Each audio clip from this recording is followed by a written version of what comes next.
Attention, in a few seconds we will watch a video about the 17 UN goals.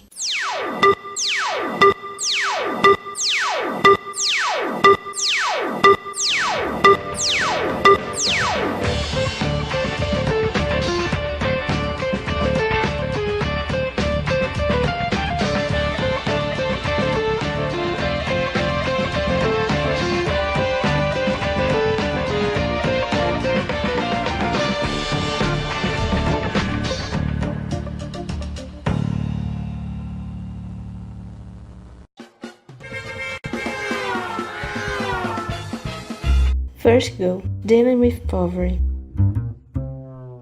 Some people think it's impossible to tackle this problem, but it's not. One of the greatest proofs is the numbers, which in 1990 nearly 1,098,000 people living in extreme poverty were earning $1 a day, usually in sub-Saharan Africa and South Africa, and today it's fueled by health. Almost 836 million people still live in poverty. Some ways to reduce global poverty are to support land and projects that help those in need, and to donate to anti-poverty institutions. But always be careful and choose the right institution. Second goal, dealing with hunger. As with poverty, the numbers are high, but the results are also high for 23% of people going hungry in the world in 1990 to 12% in 26. Some ways to avoid hunger would be by helping with donations to institutions, reducing military spending, eating more vegetables, and stopping the use of alcohol and drugs. Third goal, ensure a healthy life. This also encompasses previous goals, but is more directly related to the number of deaths, especially of children. To achieve this, we must end hunger and misery, and often a better basic sanitation condition, which is essential. Fourth goal, ensure the same quality education for different children from different social standards. The numbers are good, as 91% of children have at least access to school, and most are already literate, but better infrastructure is still needed in most schools. For this there is no way. It's the government's part, so the population must demand and protest in the right way until it's done. Fifth goal, gender equality. Women need to have the same rights as men, both political and social, and women have achieved a lot. And we believe that if they continue to manifest in this way, in a way, everything will be the same. Sixth goal, ensure drinking water and good basic sanitation. In 1990, 76% of the global population had access to good quality water, and by 2015, 91% of the population already have access to safe water, so 2 billion people still don't have access to complete basic sanitation. To achieve this, it's also the responsibility of the government and the persistence of the people. Seventh goal, to open energy. More than 1 billion people don't have access to modern energy. But this goal isn't only to secure energy, but also to prove it safe, sustainable, and cheap.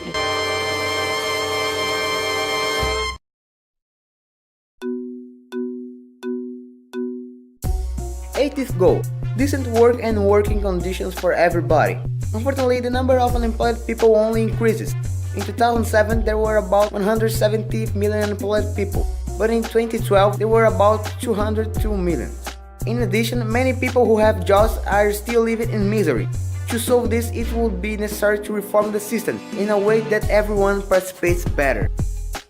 Ninth goal, to advance technologically and have even more technological cities with better and more intelligent cities. To envisage each faster investment in this subject are necessary, both for research and to train people to work on it. 10th goal, reduce inequality.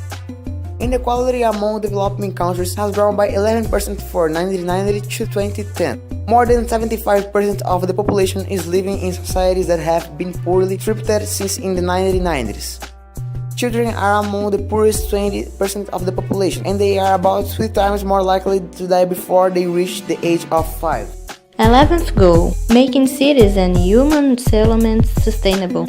According to data from the UN, by 2030 there will be 41 megalopolis with up to 10 million inhabitants worldwide. However, with the pace of the current occupation of the city isn't inclusive, thus not the population can have access to the housing. It's disorganized, which means that not everyone is spaced in inadequate spaces or danger areas, among others. 12 goal. Ensure sustainable consumption patterns. At the current pace, we are consuming many natural resources that we shouldn't actually consume. The consequence of this is in the next years, we will all suffer not only from the lack of water, but from the lack of the other resources as well. Agenda 2030 establishes as one of the goals to reduce the generation of waste, permitting, reducing, recycling, and reusing. 13th goal. Take urgent actions to combat change. Despite the important advances we have made in preserving the planet, we still have some negative performances such as deforestation and air population.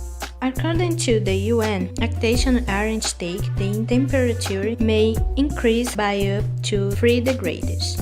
The goal of the 2030 schedule increases countries' investment in the development of technologies that reduce the wear and tear on the planet. 14th goal. Conservation and sustainable use of the oceans for sustainable development. There are 13,000 pieces of plastic scattered across the ocean. Therefore, the objective of this goal is to increase awareness of pollution in the ocean. But the 2030 agenda says that by 2020, all illegal fishing practices that endanger marine life will end. 15th goal. Protect, retrieve, and promote. In recent years, several environment disasters have occurred and are still happening in various regions of the planet, such as the leakage of chemicals or fires, among others. That's why this goal was made to increase the mobilization to reverse the consequences of these degradations and also to prevent new disasters. 16th goal. Promoting peaceful society. All executive, legislative, and judicial institutions are on the 2030 agenda. The agenda provides ways for countries to combat corruption, impunity, abusive practice, and others, like all forms of restriction of individual liberties. 7th goal. Strengthen the means of implementation and revitalize. One of the goals of the 2030 schedule is that countries with better financing conditions help developing countries achieve long-term through policies condensed and designed to promote financing, restructuring, and reducing of debt, and with the extreme debt of our countries with higher debt to reduce indebtedness.